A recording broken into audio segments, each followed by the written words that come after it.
Vision கியா, நம்பகமான பார்வை. இப்ப யாரும் வர்ற வரைக்கும் காத்திருக்க தேவையில்லை. நேற்றைய நாளில் அமைச்சரவை பதவியேற்றுக் கொண்டது 21 பேரை கொண்டதாக புதிய அமைச்சர்கள் நேற்று தங்களுடைய நியமனங்களை பெற்றுக் கொண்டார்கள். நேற்று சிறப்பு உரையும் நிகழ்த்தப்பட்டது. அதை பற்றிய பல விடயங்களை இன்றைய நிகழ்ச்சியிலும் உங்களுக்கு தெளிவுபடுத்த வேண்டியிருக்கிறது என சொல்லுவோம். எல்லாவற்றை அன்று பாத்தீங்கன்னு சொன்னா அன்றும் இன்றும் புகைப்படம் நேற்று வைரலாக எல்லாராலையுமே பகிரப்பட்டதாக காணப்பட்டது சமூக வலைதளங்களில். அன்று பார்த்தீர்கள் என்று சொன்னால் நிக்கிறதுக்கு இடம் இல்லாம அப்படியே இடிச்சு பிடிச்சு நின்று இருந்தாங்க. அந்த அமைச்சரவை முன்னுக்கு எல்லாம் போட்டோ எடுப்பாங்க தானே புகைப்படம். ஆனால் நேற்றைய தினம் இருந்தார்கள், எல்லோருமே அமர்ந்திருந்தார்கள், பின்னாலேயும் எழுந்து நின்றார்கள். ஆனால் இடைவெளி பேணப்பட்டது. எவ்வளவு அழகாக இருந்தது. மிகவும் குறைவான ஒரு சின்ன ஒரு அமைச்சரவை நியமிக்கப்பட்டிருக்கிறது. ஆகவே எங்கட நாட்டுக்கு இப்படி ஒரு அமைச்சரவை போதும் என்பதைத்தான் இவர்கள் முன்கூட்டியே பல ஆண்டுகளாக வலியுறுத்தி வந்தார்கள். இப்போது அதை தாங்கள் கடைபிடிப்பதாக சொல்லி நேற்று நாளில நியமனங்களை வழங்கியிருக்கிறார்கள். ஆகவே நேற்றுதான் ஆரம்பமாக இருக்கிறது. தொடர்ச்சியாக பார்ப்போம் என்ன மாதிரியான நிர்வாகம் போகிறது, இவற்றுடைய நன்மை தீமைகள், இவர்களுடைய நகர்வுகளுடைய வெற்றி, அதே போன்று சரிவுகளோ என்னென்றாலுமே அவை சரி செய்யப்பட வேண்டும், சரியாக்கப்பட வேண்டும், நேர்மையாக நேர்த்தியாக நிர்வாகம் கொண்டு செல்லப்பட வேண்டும், நாட்டினுடைய பொருளாதாரம் நிமிர வேண்டும், எல்லாரும் சந்தோஷமாக வாழக்கூடிய சூழல் உருவாக வேண்டும். இதுதான் எங்களுடைய பிரார்த்தனையாக இருக்கிறது. நேற்றைய தினமும் அமைச்சரவை பதவியேற்புகளின் பின்பு இன்றைய தினம் ஜனாதிபதி தலைமையில் அமைச்சரவை கூட்டம் இடம்பெற காத்திருக்கிறது. நாளைய தினம் இந்த பிரதி அமைச்சர்கள் வழங்கப்படும் என்றும் சொல்லப்பட்டிருக்கு. இப்ப நாட்டில் நல்ல மழை பெஞ்சு கொண்டிருக்கு. டெங்கு நோயாளர்களுடைய எண்ணிக்கையும் அதிகரித்துள்ளதாக சுகாதார அமைச்சு சொல்லி இருக்கிறது. எனவே அதிலேயும் கவனமாயிருங்க. இதுவரை காலப்பகுதியில் இப்போது பார்த்தீங்கன்னு சொன்னால் 44,000 டெங்கு நோயாளர்கள் அடையாளம் காணப்பட்டதாக சொல்லப்பட்டிருக்கு.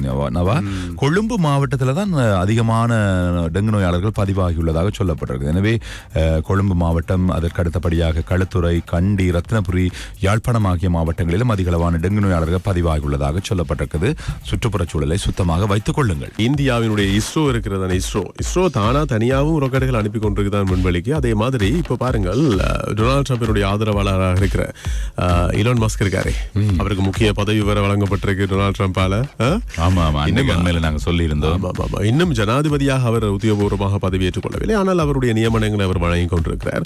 ஆகவே இப்ப ஏன் நாங்கள் இலான் மஸ்கை பற்றி பேச வலிக்கிறோம் என்று சொன்னால், அவரிடம், அதாவது அவருடைய ஸ்பேஸ் எக்ஸ் நிறுவனம் இருக்குதானே, அந்த நிறுவனத்திடமிருந்து ராக்கெட் ஒன்றை பெற்று அந்த ராக்கெட் மூலமாக இஸ்ரோ விண்வெளி பயணம் ஒன்றை மேற்கொள்றதுக்கான வேலையை செய்து ஒரு செயற்கைக்கோளை அனுப்பி வைத்திருக்கு.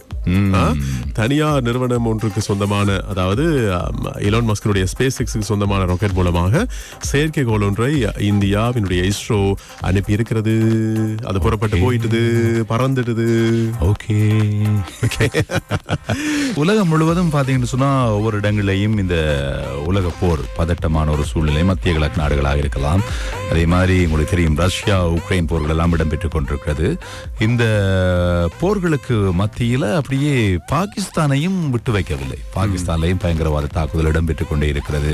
அங்கே பாதுகாப்பு படையினர் பயங்கரவாதிகளிடையே மோதல் சம்பவங்கள் ஒவ்வொரு நாளும் அதிகரித்துக் கொண்டே இருப்பதாக சொல்லப்பட்டிருக்கிறது. ஏற்கனவே பாகிஸ்தானை பொறுத்தவரையில உண்மையிலே இந்த பாதுகாப்பு சம்பந்தமாக அதிகம் சர்ச்சைக்குரிய ஒரு நாடாக தான் இருக்கிறது. இலங்கை அணி உள்ளிட்ட பல அணிகள், கிரிக்கெட் அணிகள் கூட அந்த நாட்டுக்கு போக மாட்டோம் என்று சொல்றதுக்கு பயப்படுறாங்க.